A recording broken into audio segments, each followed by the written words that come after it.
सो है एवरीवन, हम लोग एक न्यूज़ को लेकर आ गए हैं और ये न्यूज़ ऐसी है कि हम इस सीरीज़ के मेन कैरेक्टर को बदल रहे हैं। जब गोहान यहाँ पर मेन कैरेक्टर है, मैंने देख लिया कि तुम लोगों ने मुझे किस हद तक सपोर्ट करा है, तो ना अब मैं रिस्क लूँगा ही नहीं। अब हम लोग यहाँ पर मेन कैरेक्टर बनाएंगे गोकू को, क्योंकि गोहान फैंस को बिल्कुल भी पसंद नहीं आ रही है स्टोरी। पर क्योंकि गोहान ने इस सीरीज के अंदर कुछ ऐसी हरकतें करी है जो मुझे लगता है तुम लोगों को सुननी चाहिए, तो कुछ टाइम के लिए और गोहान यहाँ पर मेन कैरेक्टर रहेगा। उसके बाद सीन जाएगा गोकू के ऊपर, और जब सीन गोकू के ऊपर जाएगा तो फिर देयर इज़ नो वे कि दूसरा कोई मेन कैरेक्टर तुम्हें लगने वाला है। इस एपिसोड की स्टार्टिंग में हम देखते हैं गोहान और चीची को। चीची यहाँ पर गोहान से एक रिक्वेस्ट करती है। वो कहती है कि अगर हो सके तो फिर किसी की भी जान तब तक मत लेना जब तक ज़रूरी ना हो, किसी से भी मत उलझना, और हो सके तो जितने भी इडियट्स तुम्हें देखने को मिलेंगे हर किसी को इग्नोर करना, और प्लीज़ कुछ ऐसा मत कर देना जिससे कि गॉड ऑफ डिस्ट्रक्शन मेरे और तुम्हारे फादर के जान के पीछे पड़ जाए। और गोहान इन चीज़ों को मान लेता है। अपनी सुपर सैयन गॉड ट्रांसफॉर्मेशन के साथ गोहान यहाँ पर सारे ही गॉड ऑफ डिस्ट्रक्शंस को हराने में कामयाब हो जाता है। सारे गॉड ऑफ डिस्ट्रक्शंस ये इतने पावरफुल नहीं थे कि वो गोहान के बीस्ट या फिर मैजिस्टिक के सामने टक टिक पाए, क्योंकि उसकी सुपर सैयन गॉड ही ये मोर देन इनफ थी। और यहाँ पर सारे गॉड ऑफ डिस्ट्रक्शन एक साथ नहीं लड़ रहे थे, एक एक करके वो गोहान से लड़ रहे थे। तो ये गोहान के लिए एक ईजी टास्क था देखा जाए तो। पीरस अपने ईगो को साइड रखता है और गोहान को बताता है, गोहान देखा जाए तो अब तुम्हें एक इमॉर्टल बनाया जा रहा है, और एक काफ़ी ज़्यादा ज़रूरी बात, अब तुम्हें एक ऐसे प्लैनेट पर भेजा जाएगा जिस प्लैनेट पर तुम्हें म्यूटेंट एलियंस को ख़त्म करना है। अब वो जो म्यूटेंट्स है देखा जाए तो वो काफ़ी ज़्यादा ओवर पावर्ड होंगे, बट वो तुम्हारे सामने कुछ भी नहीं होंगे, तुम उन्हें ईजिली मार सकते हो। और वहाँ पर तुम्हारा सामना बाकी ह्यूमन से और बाकी सिविलाइजेशन के मेंबर से ज़रूर होगा। हो सके तो फिर उनसे ज़्यादा उलझना मत, वो तुम्हारे लिए वीक है। फिर गोहान यहाँ पर ग्रैंड प्री से बिना बिना कुछ मिले या फिर बिना कुछ इन्फॉर्मेशन को गैदर करे निकल जाता है टाइटन रेल्म के ऊपर। टाइटन रेल्म में सीरियसली बाकी ह्यूमंस उसे परेशान कर रख देते हैं। गोहान ने फर्स्ट दिन एक गलती कर दी थी। अब ये गलती क्या है ये गोहान ने किसी को भी रिवील नहीं करा, पर हाँ इस चीज़ की वजह से टाइटन रेल्म के ह्यूमन काफ़ी हद तक उसे बुली कर रहे थे। और गोहान यहाँ पर कमज़ोरों पर अटैक नहीं करना चाह रहा था, तो वो किसी को कुछ भी नहीं कहता और अपनी पावर्स को भी होल्ड करता है। इस पॉइंट पर जो गोहान है वो टाइटन रेल्म के ऊपर अपना मिशन कंप्लीट कर रहा था कि तभी उसे एनर्जी की सेंस होने लग जाती है। अब ये जो एनर्जी की थी वो काफ़ी हद तक उसे फेमिलियर लग रही थी, और ये काफ़ी ज़्यादा हद से ज़्यादा स्ट्रांग थी। इस पॉइंट पर वो रियलाइज़ नहीं कर पा रहा था कि क्या हुआ, कि तभी वो एकदम से कुछ सिग्नल्स को सेंस कर पाता है, और ये सिग्नल्स किसी और के नहीं बल्कि गोकू के थे। गोकू इस पॉइंट पर गोहान से मेंटली कनेक्ट करता है, और गोहान और गोकू ये दोनों ही एक विजन को देखने लग जाते हैं, और ये विजन एक जगह पर सच में हो रही थी। इस पॉइंट पर गोहान गोकू को बताता है कि पूरा का पूरा टाइटन रेल्म काफी ज्यादा बुरी तरीके से शेक करने लग चुका है। टाइटन रेल्म में जितने भी ह्यूमंस और नेमेकियंस हैं और जो कायोशीन्स हैं वो पूरी तरीके से डर चुके हैं। किसी को कुछ भी समझ नहीं आ रहा कि यहाँ पर क्या हुआ है, और वो लोग यहाँ पर काफ़ी ज़्यादा परेशान है, और गोहान को भी कुछ भी समझ में नहीं आ रहा। गोकू एक्सप्लेन करता है कि इसके पीछे काफ़ी बड़ा रीज़न है, क्योंकि दो लेजेंडरी सेयन्स ये आमने सामने खड़े हैं, अभी तक बैटल स्टार्ट नहीं हुई है। अगर बैटल स्टार्ट हो गई तो ओमनिशेंट गॉड्स भी बीच में नहीं आ सकते, इतना ज़्यादा डेंजरस क्लैश होने वाला है।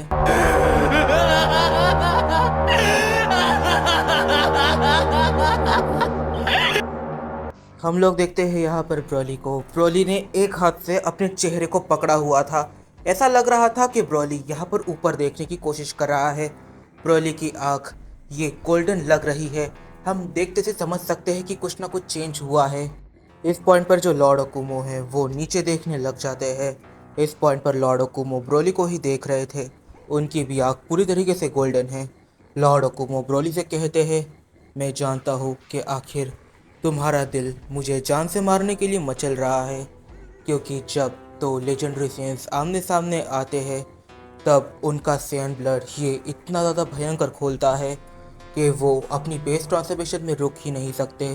तुम ना चाहते हुए भी अपनी इकारी में हो, मैं ये समझ सकता हूँ। देखो तुम एक इमॉर्टल हो और मैं एक गॉड हूँ। अकुमो, मुझे हर कोई लॉर्ड अकुमो यूँ ही नहीं कहता। सुनो मेरी बात, अभी भी तुम्हारे पास समय है, यहाँ से चले जाओ नौजवान सेन। इस पॉइंट पर ब्रॉली यही जहाँ पर खड़ा है, उसने अपने चेहरे को एक हाथ से पकड़ा हुआ है। वो बस गुर्राए जा रहा है। और तभी लॉर्ड ओकुमो एकदम से इशारा समझ जाते हैं और अटैक करने के लिए आगे बढ़ते हैं। वो अपनी पूरी स्पीड दिखाकर ब्रोली के चेहरे को पकड़ लेते हैं। अभी तक ब्रोली ने एक शब्द भी नहीं कहा था क्योंकि यहाँ पर ब्रोली के मुंह में एक लेज़र अटैक पहले से बन गया था। जैसे ही लॉर्ड ओकुमो ब्रोली के चेहरे को पकड़ते हैं, यहाँ पर ब्रोली एकदम से लेज़र बीम को सीधा लॉर्ड ओकुमो के हाथ के ऊपर ही शूट कर देता है। इससे ब्रोली को डैमेज थोड़ा सा पहुंचता है, बट लॉर्ड ओकुमो का हाथ हल्का सा जल जाता है। यहाँ पर लॉर्ड ओकुमो थोड़ा सा सीरियस होते हैं और वो सवाल करते हैं कि आखिर तुम हो कौन और तुम्हारे पास इतनी हिम्मत आई कहाँ से कि तुम मुझे चैलेंज कर सको। ब्रोली इस बार भी कुछ भी नहीं कहता। उसने अपने हाथ को अपने चेहरे से पकड़ रखा था इस बार भी, और पर यहाँ पर एक अलग ट्विस्ट है। उसने अपने दूसरे हाथ से अपने पहले हाथ को पकड़ लिया था। अब इसके पीछे क्या रीज़न बनता है, इसके बारे में लॉर्ड ओकुमो खुद सोचने पर मजबूर हो जाते हैं कि आखिर ये है कौन और ये कर क्या रहा है। अब लॉर्ड ओकुमो भी यहाँ पर बस देखने वाले थे कि आखिर ब्रोली यहाँ पर करना क्या चाहता है, और वो इस स्टांस को रिकॉग्नाइज करने की कोशिश करता है। वो रियलाइज़ करता है कि ये स्टांस कोई स्टांस है ही नहीं, क्योंकि अगर लॉर्ड ओकुमो ब्रोली के ऊपर अटैक करेगा तो ब्रोली को सीरियस इंजरीज हो सकती है। तो ये कोई स्टांस भी नहीं है, तो आखिर ब्रोली ये क्या कर रहा है। लॉर्ड ओकुमो पूरी तरीके से गुस्सा हो गए थे। वो कहते हैं, नौजवान सेयन कोई गलती मत करो, तुम पहले ही मुझे काफ़ी ज़्यादा गुस्सा दिला चुके हो, बताओ आखिर तुम यहाँ पर क्यों आए हो। कि तभी उन्हें यहाँ पर लेजेंडरी सेन में जाना पड़ जाता है। वो रियलाइज़ करते हैं कि ब्रोली के साथ कुछ चेंजेस हो रहे हैं। जैसे ही वो लेजेंडरी सेन में जाते हैं, वो देखते हैं कि ब्रोली भी सेकंड्स में लेजेंडरी सेन में चले जाता है। वो जान पाते हैं कि इसने भी लेजेंडरी सेन को मास्टर कर लिया है। इस पॉइंट पर दोनों ही अपनी लेजेंडरी सेन को यूज़ करने लग जाते हैं। दोनों की ही लेजेंडरी की स्ट्रेंथ काफ़ी ज़्यादा है इस पॉइंट पर। लॉर्ड ओकुमो कहते हैं, तो तुमने बैटल ट्रांसफॉर्मेशन को मास्टर कर लिया है, आ जाओ अब। के तभी ब्रोली काफ़ी सारे यहाँ पर की अटैक्स को बना लेता है और उसे लॉर्ड ओकुमो की तरफ शूट कर देता है। लॉर्ड ओकुमो को लगता है कि ये अटैक्स इतने पावरफुल नहीं होंगे, बट जब पहला अटैक वो ब्लॉक करने की कोशिश करते हैं तब वो रियलाइज़ करते हैं कि ये अटैक उनकी जान भी ले सकते हैं।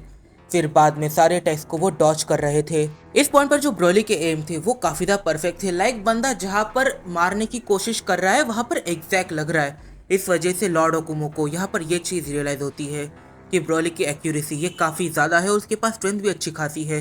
तो लॉन्ग रेंज के अंदर उससे बैटल करना, की अटैक्स के साथ उससे बैटल करना, ये उनके लिए प्रॉब्लमेटिक हो सकता है। तो फिर वो यहाँ पर हैंड टू हैंड कॉम्बैट के ऊपर फोकस करते हैं। क्योंकि यहाँ पर ब्रोली का ठीक से ध्यान नहीं था, लॉर्ड ओकुमो काफ़ी ज़्यादा पास आ जाते हैं और वो इतना पास आ जाते हैं कि वो एक काफ़ी ज़्यादा पावरफुल पंच ब्रोली को मारने में कामयाब हो जाते हैं। और ये पंच इतना ज़्यादा स्ट्रांग था कि ये ब्रोली के मुंह से ब्लड तक निकाल सकता था। फिर इन दोनों के बीच एक hand to hand combat start हो जाता है और ये काफ़ी ज़्यादा अनबिलीवेबल था। इस पॉइंट पर यहाँ पर जो ब्रोली है वो चालू बैटल के टाइम एकदम से थोड़े टाइम के लिए एक स्ट्रेट खड़ा होता है। वो एक गहरी सांस लेता है और पावर अप करने से पहले कहता है, जैसा कि मैंने इमेजिन करा था, आपने फादर ऑफ ऑल एंजल्स को हराया है, तो जैसा मैंने आपकी स्ट्रेंथ को इमेजिन किया था, आपकी स्ट्रेंथ बिल्कुल वैसी ही है।